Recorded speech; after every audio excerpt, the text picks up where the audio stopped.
Welcome back to Suncorp Stadium, the Qantas play of the match, and Ryan Cross getting over the line with a couple of minutes remaining to give the Wallabies a chance to hit back and maybe steal some silverware at the death, but it wasn't to be. 28 points to 24, so New Zealand have stolen the silverware yet again after being down 17-7 in the second half. Phil Kearns and Rod Kafer, immediate thoughts? They didn't steal it, they already had it, unfortunately. Well, they stole it from the grasp after the Wallabies led 17-7. Yeah, the Wallabies gave it to them. That 20-minute patch in the second half where the Wallabies just completely dropped their intensity. The All Blacks lifted theirs, game over. What do you think, Cave?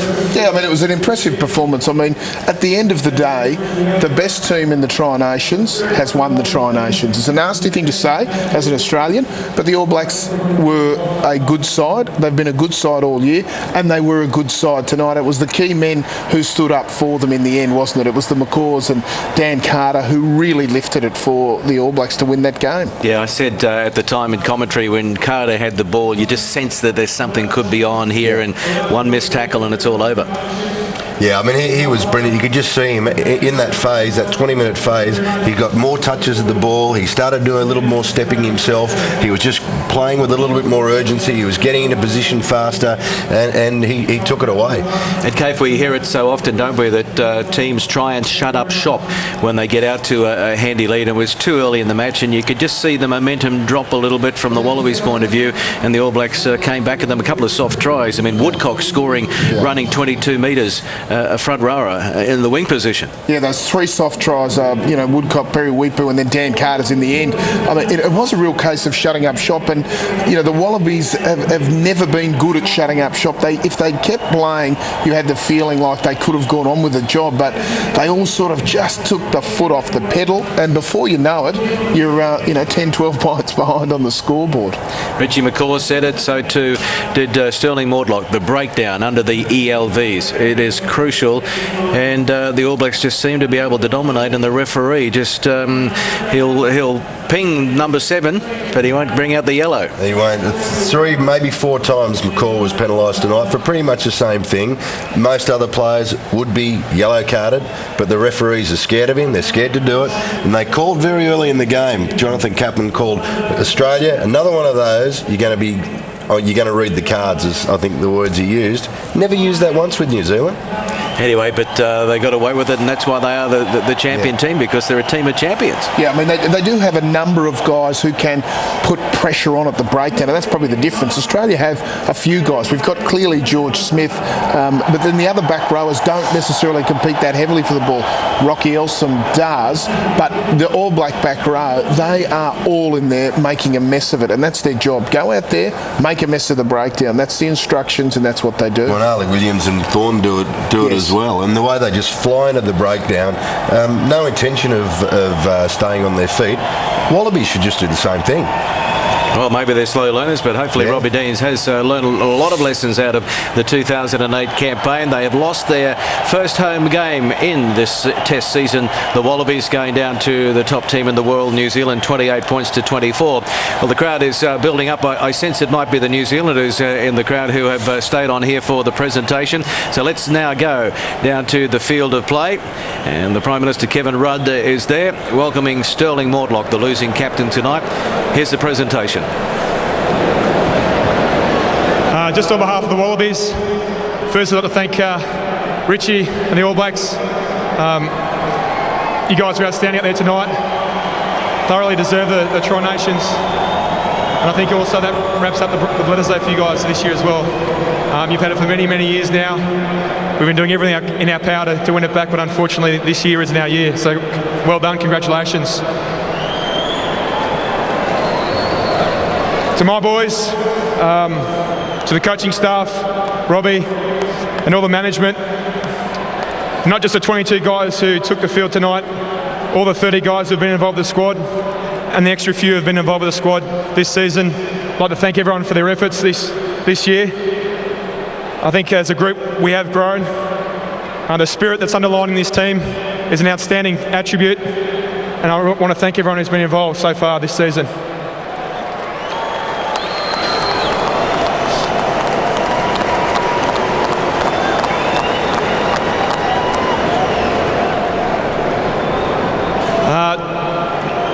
To Qantas and all our sponsors who allow us to do what we do, thank you very much for your partnerships. And likewise, to the fans, everyone who turned up tonight, thank you very much. Your support is tremendous and greatly appreciated. And we look forward to your support as we head on our spring tour later on this year, kicking off on November 1 with a match against these boys in Hong Kong. Thank you very much.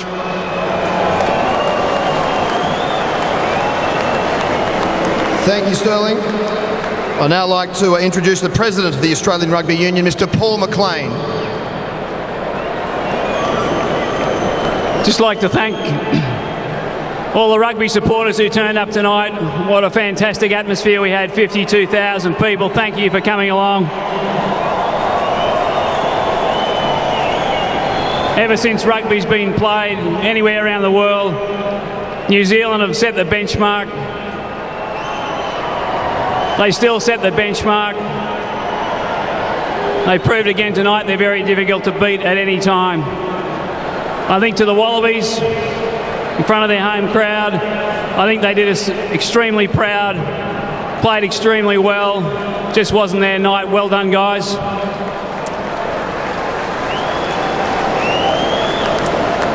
I'd now like to invite Mr. John Green, the Chairman of the Bundaberg Distilling Company, to present to the All Blacks the Tri-Nations Cup.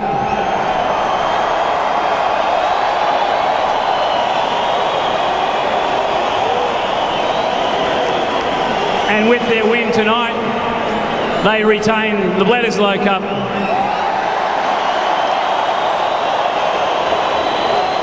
Congratulations, New Zealand. Sir John Green.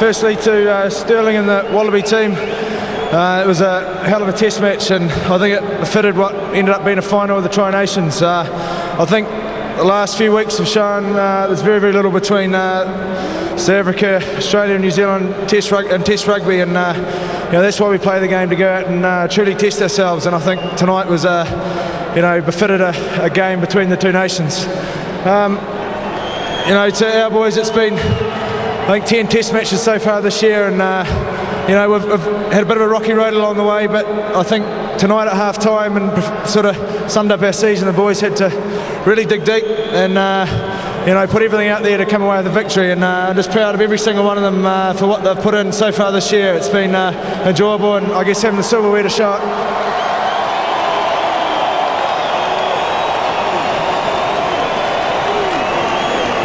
Finally, to all our supporters that have come over today,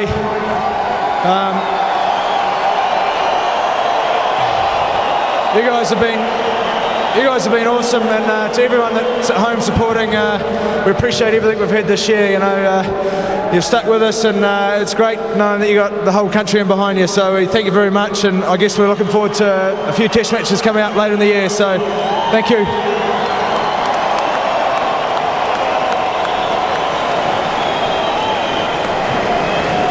Thank you, Richie. Thank you, our official party this evening. That concludes our trophy presentation here at Suncorp Stadium tonight. Again, congratulations to New Zealand, the Tri-Nations champions for 2008, retaining the Bledisloe Cup.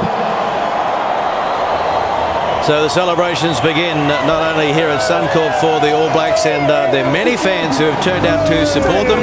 The roar was pretty deafening there at the end. First time in the Tri-Nations that we've had 4 away teams winning matches, and doesn't say a lot about the Wallabies' defence in recent weeks, because it's the first time since 1946 that the Wallabies have conceded 12 tries in 2 test matches. So they've got some work to do, Phil Kearns.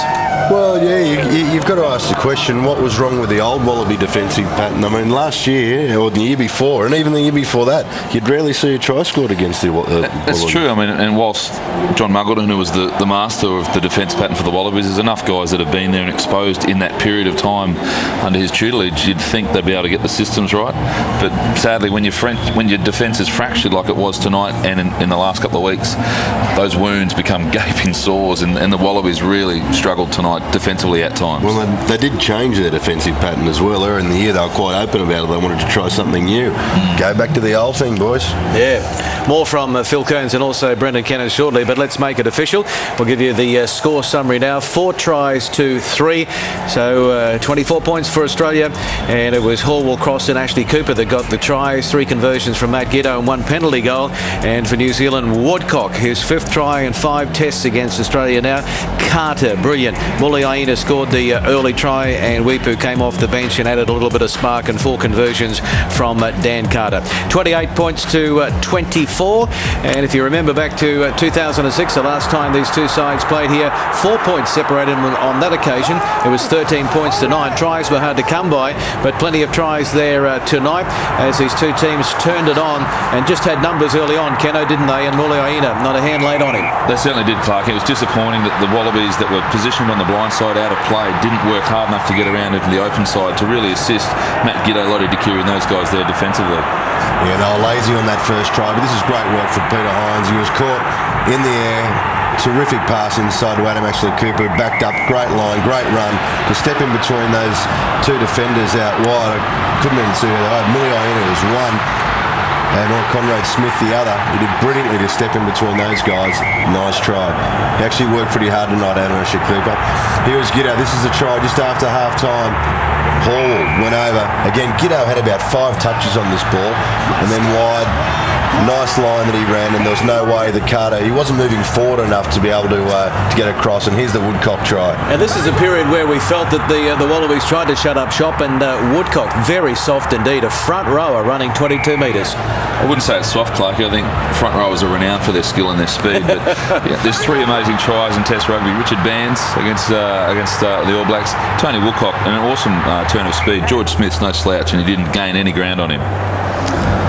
And then this is really disappointing. That was just so easy. Sivavatu, his bit of footwork, a little bit of a dummy, and just through he went. And there was no defence there at all. There it is. See the little dummy inside. He left cross. Ryan crosses go. Where did he go? And then the next one was just as simple. This is just a bit of Carter brilliance. There he goes. And then he's able to get out of that and looks to the next phase. There's Carter wide. Bang step, tries to go on the outside, hits Cross. Ryan Cross doesn't get his arms into the tackle, just puts his shoulder in it, and you see his head's down, not in a good position to make it. The stats, well, you know, you see the possession. The Wallabies had most of the ball. You'd think they'd be winning the game, but not always the way. We had the majority of the rucks and mauls. We both did pretty well in getting across the advantage line in a test of such intensity. 70% is pretty good. Both turned over as much as ball as each other, but certainly the All Blacks were able to make much more of that turnover seed than what the Wallabies were. All Blacks conceded 6 penalties. Well, could have been plenty more than that. Certainly could have. And 2 things we thought were going to be the Achilles heel. You know, the line out and the scrum actually both stood up tonight, but the defence, it's hard to probably recover after such a significant loss against South Africa. And then once tonight our defensive line was fractured at times, our communication was poor, fatigue was high, and the All Blacks really got some soft tries. Well, you see the line breaks there, the All Blacks able to break us 8 times, we got through 6. The amount of missed tackles in the game, that's quite phenomenal. Shows the amount of ball movement there was as well, and the time in the opposition 22, well, it's staggering for the Wallabies, more than double what the All Blacks had. Clearly took advantage of their opportunities more than what we did. What are they going to be taking out of this game as far as positives go? Obviously, a 45-point hiding at altitude a fortnight ago, and to lose to the All Blacks by 4, they'll say, well, that's a pretty good turnaround. You could say that, Clarkie, but it's certainly a game that they could have won, and that would have been a phenomenal turnaround. It was really the 20 minutes that we've spoken about, you know, in the post-game review that really let the Wallabies down. They got themselves and worked exceptionally hard. That try before half-time, the try straight after half-time. 17-7. As a player, you're thinking, we got one hand on the cup here, and sadly that reflected in their intensity dropping off.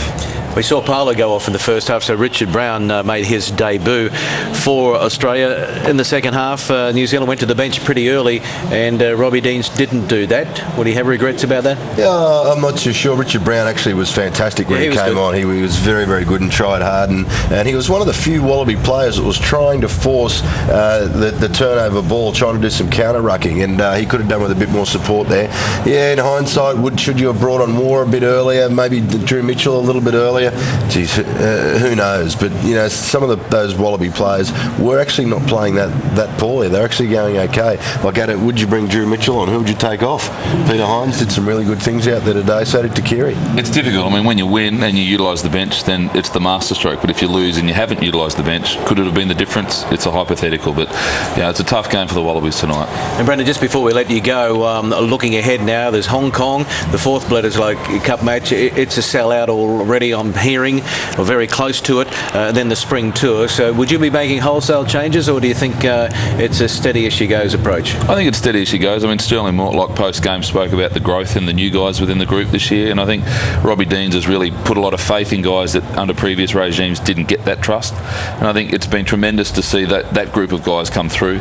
The experiences that they've learnt, you know, the historic loss, and then tonight being in a position to probably claim the Tri-Nations and put themselves in a position for the Bledisloe, they're lessons that you can't forget, and hopefully those guys don't in their rugby careers. Well, thanks to Brendan Kennan, and we'll be having some musical chairs after a short break because Rod Kafer will be back, and we'll have a look at a little bit of Kafe's chalkboard for you. New Zealand 28, Australia 24. After the break, we'll also be hearing from both camps, so stay with us on Fox Sports.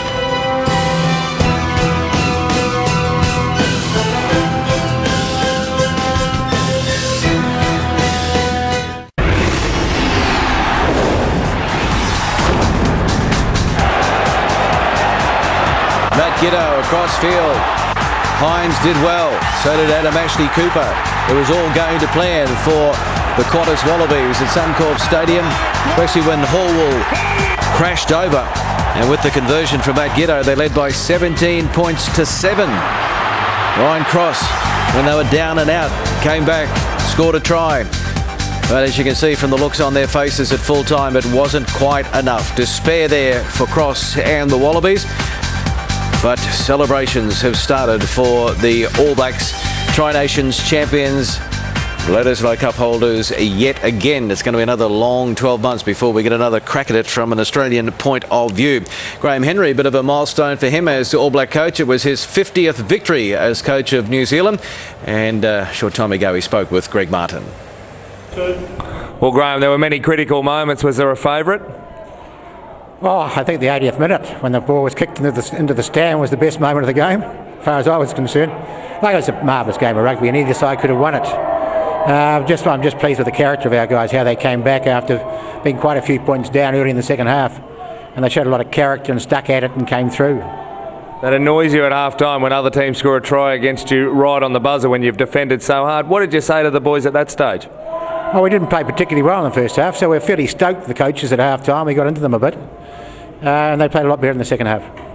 3 changes at the 50-minute mark. We made comment it might have been a bit early, but it was a stroke of genius. That cranked up the game after the Wallabies had scored try either side. Was that a tactical moment of genius or a luck? Please yourself. No, the guys who came on as substitutes played very well. And Steve Donald played exceptionally well at 5'8". And it gave Daniel a bit of space, scored from there, which was great. Early on, Kaplan gave free kicks against both sides at the breakdown, made himself fairly clear. That was one of the best features of your game tonight, the way you handled the counter-rucking? Yeah, I thought there was probably too many penalties and free kicks. The whole game seemed to be free kicks to me, but okay, they're probably legitimate, so we just have to tidy that up in the future, I guess. But yeah, I don't know much more I can say about that, quite frankly. The Wallabies made a few defensive errors, but where do you reckon you won the game? Oh, I just think we hung in the second half. We perhaps outlasted the Wallabies in the second half, although the last couple of minutes it looked a bit dicey. What do you do in the last couple of minutes when that happens? Where were you and what were you yelling? I was standing up in the box, telling them to keep the ball. And we turned it over with about 10 seconds to go and all hell broke loose. But we got through then to finish. How are the boys in the dressing room right now? Oh, they're absolutely elated. It's a reasonably new side. There's half the side didn't play last year. So there's a lot of young guys here. We were expected to get third, apparently, by a lot of critics. And to win it, it's just a real sweet feeling. I'll sweet talk you first. I did tip you to win the Tri-Nations early in the year, but you had a lot of critics. What do you think? You lost in Sydney and you lost then in Dunedin. A lot of people on your tail. What would you like to say to those sort of people now? Oh, I don't want to say anything to those people. They'll always be on our tail. It's part of the expectation in New Zealand, and you just got to accept it. Hopefully they'll give this team a bit of credit and those who coach it. How special is Richie McCaw and Dan Carter? Oh, they're all special. They're special, but they're all special. I'll ask you one more. What about Tony Woodcock's try? Was that one of the more remarkable things you'll see? Well, he could play on the wing, couldn't he? Well done, mate. Have a good spring tour. Thank you. Yes, winners are grinners. Graham Henry there, all smiles, and why not? They did come back well, didn't they? But when they lost those 2 games in Dunedin and also in Sydney, they did not have Richie McCaw there. He comes back and all of a sudden they turn things around. Well, not the sort of finish to the Tri-Nations that Robbie Deans was hoping for, and a little earlier he spoke with Greg Martin. Robbie, you said before the game the guys have got to hang in for the full 80. They did that. What more have you got to do to win a game of rugby? Not a lot more. Frustrating. It was there to be done.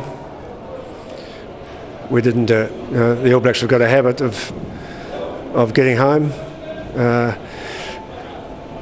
We're coming in. We're not there yet. Good teams go well just before and after half time. You did that, and then the game unravelled. How did it get away from you? Yeah. Having started the second half well, it was important that we went on with it, and we let them back in quickly and softly, and that was the telling moment, I guess, in many ways, because it gave them that sense of belief that they could do it, and there it is.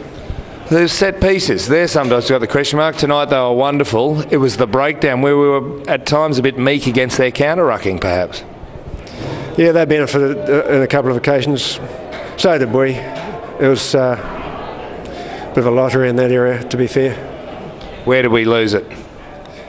On the scoreboard. What have you said to the boys just then to soften the blow? Because there'd be some upset young men. Oh, you can't soften the blow. I mean, it was evident by what they brought to it, what it meant to them. You know, they played with pride. That's all I can ask for. We didn't get home in this instance. We will in the future. Another 4 tries tonight after 8 tries 2 weeks ago. Is there a tweaking or a complete change of the defensive system needed, perhaps? No, it's not that straightforward. It's work in progress. We're getting there, but we're not there yet. You got time to? You feel there's been a lot of improvements in this team in the last 3 months? Oh yeah, I do. I guess to put ourselves not only within a shot of winning the Tri-Nations, but in the final itself, to clearly have the winning of the game in our hands is a good performance when you consider you've got one side that considers themselves the best in the world. You get another that is the world champion, and we were more than competitive. So we've just got to keep adding to what we've got and get to that point of consistency that the All Blacks have. We don't seem to be winning for the last few years, those close games that need to be won. Is there a problem leadership-wise, perhaps, not creating enough urgency or guidance? No, you only had to look at the way they were still coming at the end and responded. That's not an issue. It's easy to turn over every stone. Just got to keep working at it. All right, mate, good luck. You got a bit of a break before Hong Kong. All the best. Thanks very much, Greg. Yeah, not the finish that Robbie was looking for, and he's going to do some homework now, isn't he? I mean, he's not the guy that's going to take this lying down. It's going to be an interesting situation to see what he does prior to Hong Kong, which is 6 weeks or so. Yeah, but interesting about the personnel that he moves in and out of the side. I think he will make some changes there. I don't know, I just think he will. I'm very interested though in Graham Henry's comment that he moved Stephen Donald into number 10 to give Dan Carter more space to be effective, which he was. Ultimately, he scored that try. We've often said that about Matt Giddo, moving him a little bit wider to give him more space. What are your thoughts around that now? I think Matt Giddo's really improved as a 10, but he's probably not right at the point where he's going to make the best decisions all of the time in his play, and that's something that you develop over time. You make those clutch decisions, and you know when is the right time to kick and when to run. He's getting really close. He's playing some great rugby. His game's improved immeasurably this season as a 10, and will get better going forward. And let's remember, I mean, it's always good, it's always easy to be doom and gloom, but the Wallabies had the ball in play with an opportunity to win this match in the last play of the game. They missed out. They were very, very close. There's not a lot between these sides. So keep the faith is probably the word. But Sterling Mortlock, number 12 tonight, it was never going to be ideal. That's another midfield combination as you do a little bit of analysis for us. How did you think it went?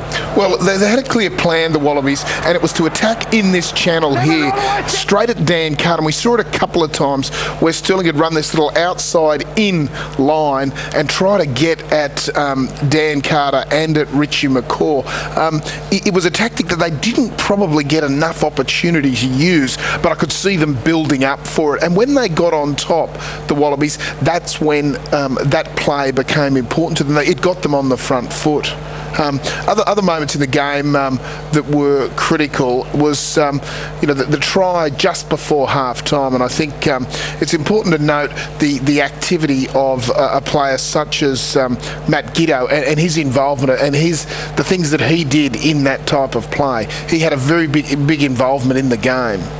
Okay, well, it is a cause for celebration for New Zealand fans on either side of the Tasman.